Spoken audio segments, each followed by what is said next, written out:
Welcome back. Welcome back. This is part two of today's broadcast because my battery died there during the last broadcast. So I apologize. We're going to, and actually, this is my third attempt because I actually redid it and it didn't upload, but perseverance, right? So we're going to finish a little section of James, and then I don't think we're going to get all the way to 10 as I originally planned. James 4:10 right now is where we're in James 4, obviously. And so I don't know, we'll get to 10. But the good news is it gave me a chance, this little break gave me a chance to look up the verse I quoted from a different part of the Bible. And I'm going to go ahead and give you the point of reference for that. And this is Paul talking to the Corinthian church about not associating with those inside the church that are corrupt. And so this is 1 Corinthians 5:9 through 11. And the Apostle Paul wrote, I wrote to you in my letter not to associate with the sexually immoral people, not at all, meaning the people of this world who are immoral, or the greedy and swindlers or idolaters. In that case, you would have to leave this world. But now I'm writing that you must not associate with anyone who claims to be a brother or a sister. Claims to be, not always is. Claims to be a brother or sister, but is sexually immoral or greedy, an idolater or slanderer, a drunkard or swindler. Do not even eat with such people. Okay? So that's a point of reference for you. I wanted to make sure I gave you that. Now we're going back to James 4, where we were at. And I was talking, or I was reading where James had just said in James 4:4, he called the people he's talking to, you adulteresses. Okay? You adulteresses, do you not know that that friendship with the world is hostility toward God? And I was explaining my understanding of that, which is simply this. Again, let's go to a spousal relationship. And if your spouse, here you are married, and your spouse is like, well, hey, we're married, but I'm still going to run around with old boyfriends or old girlfriends. I'm going to be spending, a lot of my time on the phone with them and on social media with them and hanging out with them. I hope you're cool with that. No, that's not cool. Because when that marriage relationship, that covenant relationship said, hey, this person that you just married is number two forever, right? And what does that mean? God's number one, that person's number two. They're not number three in your life, but they're number two. And that's the way it's supposed to stay. And so making a commitment to that relationship, the marriage relationship, is essentially saying all these other ones I'm setting aside, or I'm not going to pursue them anymore, and I'm not going to be, those are dead to me in a sense. I'm not saying that everybody you ever knew or dated or whatever, you can never talk to them again.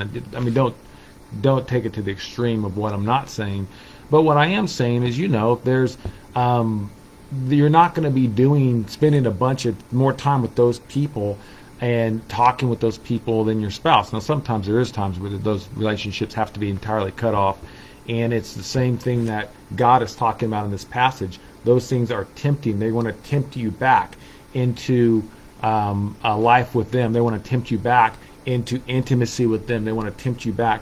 And, of course, we understand intimacy when it comes to a spouse, like physical intimacy with a boyfriend or girlfriend or an old flame or whatever you want to call it, in an adulterous sense. But James isn't talking about sexual things right here. So what is he talking about? He's saying what God is pointing out is that you left the ways of the world. You left chasing all these other things and making all these other things number one in your life, right? Your family can't be number one in your life, and at the exact same time, God is number one in your life. And I mean by your family, your spouse, and your kids, and all this. And I know a lot of times people are like, are you sure? That seems like a little almost heresy in a sense. Not according to Jesus by any stretch. If you look at what Jesus says multiple times over and over, where he says, if anyone's going to come after me, they must be willing to. The words he uses is hate their mother and their father and their it says wife, but your spouse and your children and and all these people around you. He says, and even their own life. and take up their cross and follow me. And again, you can Google search that and look it up. But he didn't just say it once. He said it multiple times because he's reiterating. And he says, if you're going to be a disciple, if you're going to be a disciple of me, which is someone that closely follows him and imitates him and emulates him, then you're going to have to be willing to say everybody else, you're number, number 2, 3, 4, 5, wherever they fall down the line, right? And then make God the top pursuit. Now, this is so important because if he's not leading you, if you're, and I say you, but it's all of us, if he's not the one leading us in terms of our decisions and what we do with our life, then the big question mark for us is who is leading? And if our spouse is leading us, or our children are leading us, or our own personal desires are what's leading us, then they're going to lead us in directions that we should not go, that end up being full of issues and thorns and bad decisions, maybe financial decisions, relationship decisions. Obviously, I grew up in a family of 5 kids, and we're all very active in sports. Your kids can run you around the world, and then you look up and you say, God, you're number one to me. It's just, you know how it is. I got a job or a business or a ministry. I've got kids. I got a wife. I got a husband. I've got all these different obligations. I've got this person I'm taking care of, that person I'm taking care of. But some way, somehow, you're number one. And if you really want to see what's number one in your life, I was taught a long time ago, find it to be very true, is you just need to look at what your bank account, see where your money's going, and look at your calendar. Now, a lot of people don't physically write down a calendar, but look back where your time is going, and that will tell you what's number one in your life, because it's going to absorb your time and your money. And that's a pretty, like I said, it's just a very accurate way of looking at it. And so what God is saying is, if you're going to be close with the world, if you're going to chase the things of the world, that's like adultery to a spouse. It's like making God whatever, 2, 3, 4, 5, 6, wherever he falls on the scale. And what's interesting about that is, as a believer, as a Christian, as a person of faith, if that's where you fall, he's saying to you, he's the only one that died for you. I don't know anybody else that was brutally beaten, mutilated for you, and put it on a cross, and out of their love for you. He's more than deserving of being number one in our lives. He's bought and paid for us, so to speak, and so, which he actually has. It's 1 Corinthians 5:20. If you want to look that up, but he's bought and paid for us outright. We belong to him, and yet he gives us the free will to chase whomever we will. It's only God, man. That's pure grace. I'll tell you that, because I can tell you, yes, that's a good spouse isn't going to say that. I love you, but I'll let you make your own decisions. You want to chase other people, go ahead, but God will let you do it. He's not going to force you or me to serve him or love him, So, but this is his perspective of that, verse 4, that friendship with the world is hostility toward God. And again, just like a spouse, if you start running around with all your old flames, your old people that you used to be intimate with in whatever way, boyfriends or girlfriends or whatever the case may be, is that going to cause some kind of enmity in your household? Probably so. Which, I'm going to see if I can make this a little louder here. I don't know if this will work or not, but we're going to hope for the best. Okay. All right, let's move on. Finishing verse 4, therefore whoever wishes to be a friend of the world makes himself an enemy of God. Well, that pretty much is what I just said. Verse 5, or do you think the scripture speaks to no purpose? He jealously desires the Spirit which he has made to dwell in us. What does that mean? Lots of things, as always, but my understanding of it, and what I'll give you back, is that God is a jealous God. Now, when we talk about human jealousy, that's not usually a good thing, because it's not a good thing, because human jealousy, again, is like envy, right? It's, you see something someone else has, maybe something like, their family or their possessions, or maybe their life situation, or their success in a business or ministry, or whatever the case may be, or maybe you like certain physical aspects of them more than you like your own. And you look at those things and you want those things. That's jealousy from a human nature. And of course, it breeds corruption inside of us. That's where we're trying to be all these things and try to one up one another and keep up with the Joneses, and we look around at our peers. And again, we're on Facebook here on this broadcast, and that's probably one of the greatest fuels of jealousy on the planet, right? It's kind of like big logs thrown in a fire, because you can see all these the images of what people want to portray their lives to be, even though people's lives aren't typically as great as they make them, cropped and edited on Facebook, and we've all been there. I mean, that's just kind of par for the course for the most part. But nevertheless, it still fuels that, right? And that's what causes people to do all these things. It's pretty common practice to post just all types of things on Facebook just to get those accolades back, right? Those pats on the back. People go, oh, I really like what you said, or look at your picture, or like your picture, or whatever. And of course, people, we've all probably, maybe not all of us, but a lot of us have gone to extremes to make those posts and things that people just really gravitate to, because it feeds our emotions, and it feeds our ego, and it feeds all these things.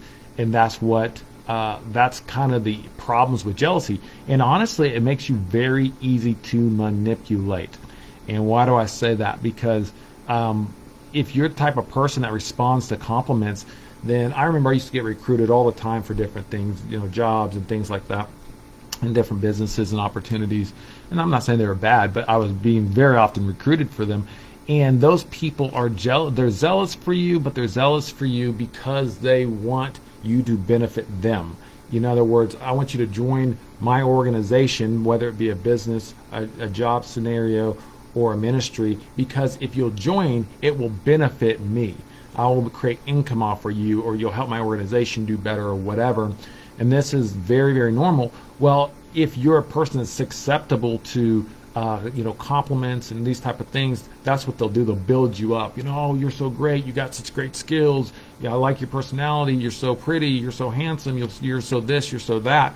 And they'll build you up, and it just manipulates you into doing what they want. And God doesn't want that for you. So when he's jealous for you, what that means is he's jealous to keep you close to him, which is away from all those things. He's the good shepherd, right? And so a good shepherd is jealous for the lives of his sheep. Stay near me, because there are wolves out there that want to eat you alive, literally. And that may not seem like, that may be a disconnect. I'm not an actual sheep with an actual wolf.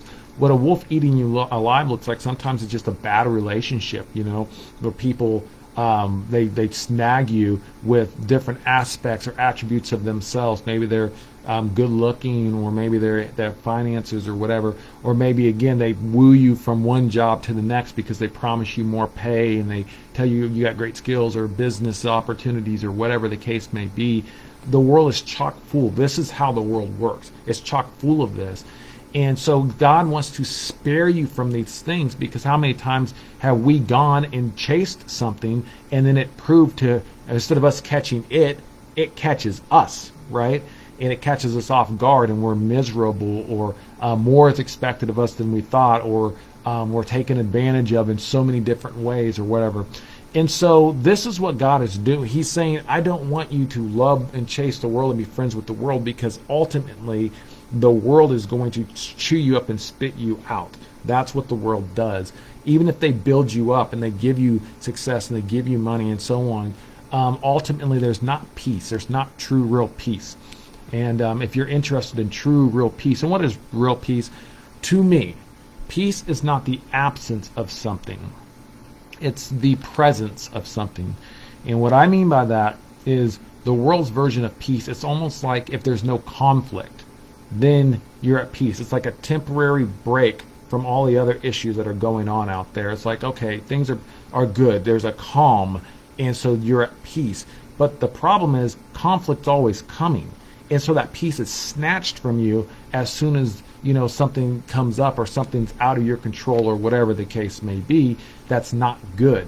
That's not what the Bible means by peace. The presence of God keeps you at peace no matter what's going on around you. Probably the best picture I can paint you from the Bible is Jesus on the waves of the stormy sea. The world around him is in tumult. It's waves and lightning and thundering, and it is death screaming in every direction. in so many different forms, but not with him. He's totally at peace, even though his surroundings are at a storm, a bizarre storm, and a ship sinking type of a storm, but he's at peace. Why? He has the presence of God in him. He has everything. He doesn't need anything. So even though the situation hasn't calmed, he's good. That type of peace is what the world can't offer you.